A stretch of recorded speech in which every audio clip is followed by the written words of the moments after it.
Vamos que vamos para mais uma, minha gente. Eu sei que eu avisei no vídeo passado que não teria vídeo nesse fim de semana porque eu estaria de folga, mas voltei mais cedo e consegui assistir a partida do Liverpool contra o Arsenal e a partida do Manchester United contra o Everton. Então, vamos para o vídeo de hoje, mas antes, um recadinho. Se você, evidentemente, que como eu, gostou dessa camisa aqui do Borussia Dortmund, achei ela uma pepita, faça o favor de visitar o site da Foot Fanatics. Eles têm várias camisas muito bonitas, tanto do futebol internacional quanto do futebol brasileiro por lá. E aí nós temos duas opções, tá? Se você mora no Brasil, entra no site nacional da Foot Fanatics para dar uma olhada nas opções que você vai ter à sua disposição. E se você, como eu, mora fora do Brasil, longe da família, longe do pão de queijo, longe do calor, ou talvez próximo do calor, né? É porque eu tô longe do calor e acho que todo mundo também tá. Mas enfim, se você mora no estrangeiro, entra no site internacional da Foot Fanatics para olhar nas opções que a gente tem por aqui. Tanto o site nacional quanto o site internacional estão na descrição desse vídeo e também vou colar no comentário fixado. Combinado? Se for possível, dá aquela moral porque a Foot Fanatics é parceira desse canal. Bom, começamos falando desse jogaço no Emirates Stadium, 3 para o Arsenal, 2 para o Liverpool. Depois de muito tempo, o Arsenal entra em campo como favorito num jogo contra o Liverpool de Jürgen Klopp. Na verdade, eu acho que é a primeira vez desde que o Klopp chegou em Liverpool que os Gunners entraram como o favorito para vencer. Desde 2015, o Arsenal tinha vencido apenas uma vez o Liverpool e foi em 2020 no jogo de portões fechados por conta da pandemia, também no Emirates Stadium. Mas mesmo naquela partida o Arsenal não tinha entrado como favorito. Dessa vez entrou e justificou. É o melhor início do Arsenal na Premier League nos últimos 21 anos. O pior início do Liverpool desde a chegada do técnico alemão. E deu pra gente ver um pouco desses dois lados na partida de hoje. Eu acho aquele tipo de partida que mesmo quem não vem acompanhando a temporada, se parou pra ver, entendeu qual que é a fase das duas equipes. E aí vamos por partes, tá? Vou começar mais ou menos numa ordem cronológica para tentar não perder grandes detalhes dessa partida que enfim, teve pequenas grandes coisas a cada recorte que você observava. Bom, antes do jogo eu estava lendo um artigo do Athletic, que é um site britânico aqui de futebol, explicando como que nessa temporada o Liverpool tinha sofrido mais gols pelo setor do Arnold e o Arsenal tinha marcado mais pelo setor do Martinelli, ou seja, o grande confronto do jogo estava ali. E em pouco mais de um minuto a gente viu o porquê, né? O Arsenal sai na frente justamente com o Martinelli nas costas do Arnold. E daqui a pouco eu falo um pouco mais tanto dessa temporada do Martinelli quanto dessa temporada do Arnold, do aspecto defensivo principalmente, né? A questão é que o Arsenal começou avassalador para cima do Liverpool, abre 1-0, continua em cima, mas aos pouquinhos vai perdendo o controle do jogo. E aqui vale destacar, né? O Liverpool entrou com uma nova formação pelo segundo jogo seguido, né? Um 4-2-3-1. Deu muito certo contra o Rangers e acho que deu certo hoje apesar da derrota, tá? A questão é que o Liverpool tem muitos jogadores em má fase. A espinha dorsal do time tá muito mal. E o Klopp tá tentando achar soluções e a mexida no sistema tático fez sentido. O Liverpool pegou um pouco o bastão do jogo, conseguiu controlar. Teve, na minha opinião, um pênalti que não foi marcado pela arbitragem, a bola bate na mão do Gabriel Magalhães, seria um pênalti marcado pelo VAR em praticamente qualquer lugar do mundo. O Liverpool seguiu em cima do Arsenal, consegue achar uma boa oportunidade com o Núñez cruzando para o Dias, o Saliba, que é o melhor zagueiro do Arsenal nessa temporada com alguma distância, ele consegue cortar para a defesa do Ramsdale. E aí pouco tempo depois, esse posicionamento se inverte, né? É o Dias que cruza para o Núñez empatar. Antes da bola chegar no Dias, teve um pequeno erro do Gabriel Magalhães. Acho que o Gabriel vai mal nesse lance como um todo, né? Ele erra ao não cortar a bola e depois ao não acompanhar o Darwin. O uruguaio quebra um jejum de 6 jogos sem marcar. É um cara que começa na temporada com alguns tropeços, né? Ele começa muito bem, depois já é expulso e aí começa a descer a ladeira. 3 jogos de suspensão, evidentemente, que não ajudam. Mas ele vem sendo criticado, acredito eu, muito mais porque alguém colocou ele na mesma prateleira do Haaland quando os dois foram contratados e isso não faz nenhum sentido. Para além da coincidência de Liverpool e City, os dois times mais dominantes dos últimos anos do futebol inglês terem contratado na mesma janela 2 centroavantes. Foi importante o Núñez ter feito esse gol, só que aí aos 40 minutos o Liverpool perde talvez o melhor jogador em campo até ali, que era o Luís Dias, justamente o jogador que assistiu o primeiro gol. Ele sai com aparentemente um problema muscular para a entrada do Roberto Firmino. E aí a formação ela muda, não a formação, o posicionamento dos jogadores muda um pouquinho, né? O Jota, que estava no centro da linha de 3 atrás do Darwin, ele vai para o lugar do Dias e aí no centro entra o Firmino. Isso foi aos 40 minutos. Dali para frente, até o fim do primeiro tempo, o Arsenal voltou a morder o Liverpool. E aí a gente teve o que para mim foi um dos piores erros defensivos entre tantos numerosos cometidos pelo Arnold nessa temporada. Se você não viu o gol, busca ver. Eu não posso colocar aqui por questão de direitos, né, evidentemente. Mas o Gabriel Martinelli está entrando na área, sendo marcado pelo Henderson, o Arnold está na sobra e mesmo assim ele vai fazer uma marcação dupla em cima do Martinelli, que corta os dois de maneira belíssima e consegue achar o Saka sozinho do outro lado no segundo pau. O Saka faz o gol, coloca o Arsenal na frente no momento em que o Liverpool estava muito próximo de ir para o intervalo,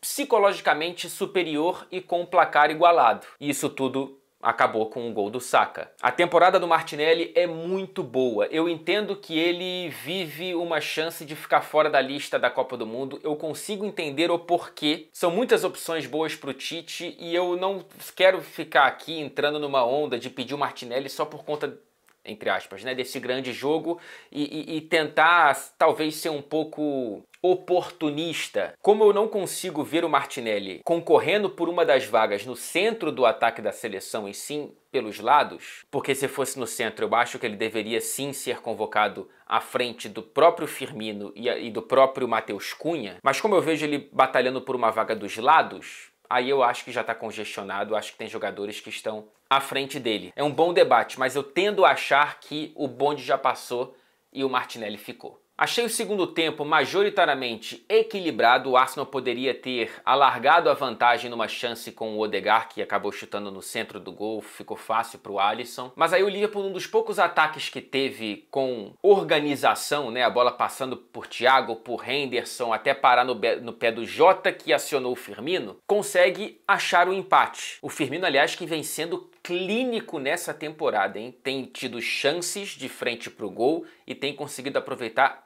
a grande maioria delas. Se antes uma das críticas ao Firmino é que ele perdia alguns gols, nessa temporada ele não está perdendo praticamente nenhum. É outro nome aí que bate na porta da lista da seleção, mas que eu também acho que o bonde já passou, não sei. A partir do 2-2 o jogo fica muito nervoso, né? Me pareceu que o Liverpool, entendendo a fase, entendendo como o jogo se desenhou até ali, estava mais satisfeito com o empate, evidentemente, né? O Arsenal queria a vitória, sabia da superioridade de cabeça, inclusive, naquele momento e nesse ponto da temporada em relação ao Liverpool. E aí os Reds entram numa outra cãibra mental defensiva. Foram 10 minutos quase de um desespero. O Arsenal martelando e o Liverpool se defendendo muito mal. Até que chegou o lance do pênalti, do Thiago em cima do Gabriel Jesus. Cara, se você olha o lance completo, 1 minuto, 2 minutos antes, o Arsenal vai entrando na área do Liverpool, o Liverpool afasta a bola de maneira muito pouco suficiente, muito pouco eficiente. E aí o Arsenal consegue achar um pênalti. O Odegaard inicialmente vai para a bola, mas depois chega o Saka que pega a batida e eu acho isso fantástico que o Saka tem essa força emocional, lembrando, né, que na final da Eurocopa ele foi um dos caras covardemente atacado de maneira racista por conta de um dos pênaltis perdidos na decisão entre Inglaterra e Itália. Ele agora num 2-2 contra o Liverpool, Arsenal, precisando daquele gol para se manter como líder, ele vai, pega na frente do Alisson e marca. Segundo dele na partida, o terceiro do Arsenal, o terceiro e da vitória. Foi um grande teste da maturação desse elenco do Arsenal, que se encontrasse um jogo parecido, de repente, na temporada passada, tropeçaria nas próprias pernas ou não aproveitaria as chances dadas pelo Liverpool. Mas esse elenco é diferente. Esse elenco está jogando num novo tom e é difícil você achar um jogador que esteja jogando abaixo desse tom nesse momento. Saliba muito bem, Tomiyasu, o Tierney voltando a jogar bem, o Xhaka incrível, Odegaard, Saka,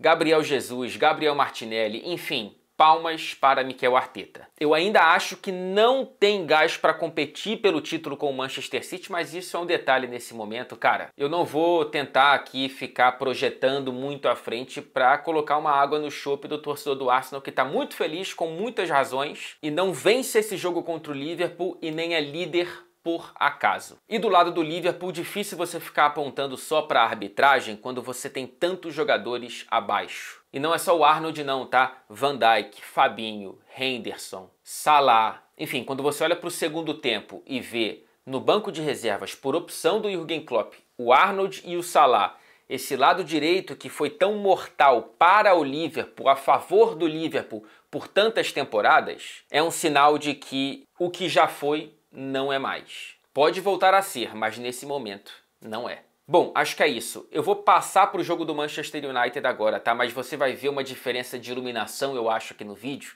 É porque eu vou ter que pausar e assistir a partida do Manchester United. Eu estou gravando a primeira parte desse vídeo antes, porque vai ficar muito tarde aqui na Inglaterra se eu gravar tudo ao mesmo tempo e depois ainda ter que editar, sendo que eu vou ter que acordar 4 da manhã para pegar um avião para a Dinamarca, onde cubro o Manchester City pela Liga dos Campeões nesta semana. Espero que não mude tanto, mas vamos agora para a parte sobre o Manchester United. Vamos falar do Manchester United, mas antes uma pequena errata, tá? O Arnold saiu por conta de problema físico, sim, pelo menos foi o que disse o Jürgen Klopp. O lateral teve um problema no tornozelo, provavelmente algo derivado daquele lance de dividida com o Martinelli. E o problema físico do Luís Dias não é muscular, é algo no joelho. E o Klopp disse que não parece nada positivo. Agora sim, falando de Manchester United, vitória para cima do Everton fora de casa, e eu lembro muito bem de ter falado aqui mesmo no canal depois do atropelo do Manchester City para cima do United, que aquele jogo dizia muito mais do City do que do United, de uma superioridade do time do Guardiola em relação a praticamente toda a Premier League, do que de um princípio de crise de um time que parecia estar em evolução até aquele jogo do Erik ten Hag. E acho que hoje é mais uma pequena prova disso. Uma vitória que, se não foi bonita, especialmente num segundo tempo em que o United joga mal, é uma vitória importante que traz alguns sinais de evolução. Por exemplo, o Casemiro enfim foi titular no jogo de Premier League pela primeira vez. O Casemiro que perde a bola no gol que abre o placar da partida, o gol do Ayoub, mas que se redime no fim do segundo tempo roubando uma bola e dando uma belíssima assistência para o Cristiano Ronaldo. Esse que foi o gol de número 700 do Cristiano no futebol de clubes.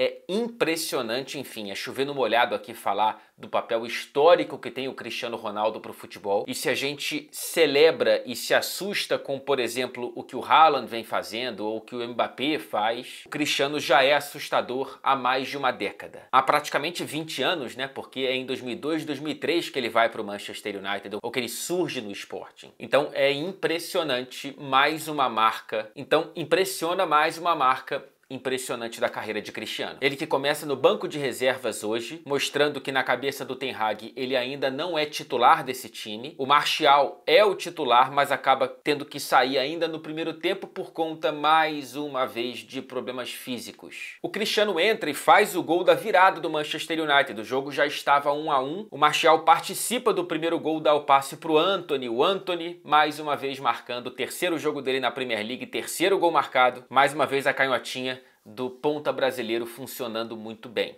O primeiro tempo do Manchester United é bom, me agrada. O segundo nem tanto, como eu já disse aqui. Mas como eu olho para esse Manchester United como um projeto em construção, não é nem reconstrução, em construção mesmo, porque o Ten Hag está tentando construir algo diferente, o nível de exigência ele é um pouco mais baixo. Eu não consigo olhar para esse United e projetar um time brigando de fato pelo G4, tá? Se acontecer, vai ser uma surpresa para mim. E sem nenhuma dúvida, um bônus muito grande para esse time nessa temporada. O importante é coletar pontos, jogar bem e ter uma direção. E eu acho que o time está começando a mostrar isso sim. Importante ter o Casemiro no time titular, por mais que não tenha sido uma partida perfeita do brasileiro. É um cara que tem que estar à frente do McTominay, e ele tendo sequência no time titular vai justificar porque é um dos maiores jogadores da posição no mundo. E talvez agora com essa lesão do Martial, não sabemos a extensão, a gente veja o Cristiano mais vezes no time titular. Os próximos jogos do Manchester United são contra o Omonia pela Europa League e depois recebendo o Newcastle, os dois em Old Trafford. Ambos, se tudo der certo, com a minha cobertura em loco. Mas antes disso, aqui no canal, o próximo passo será Manchester City contra Copenhagen. Vamos ver quantos gols o Haaland fará nessa partida lá na Dinamarca. Um abraço para vocês, obrigado mais uma vez pela atenção e pela companhia.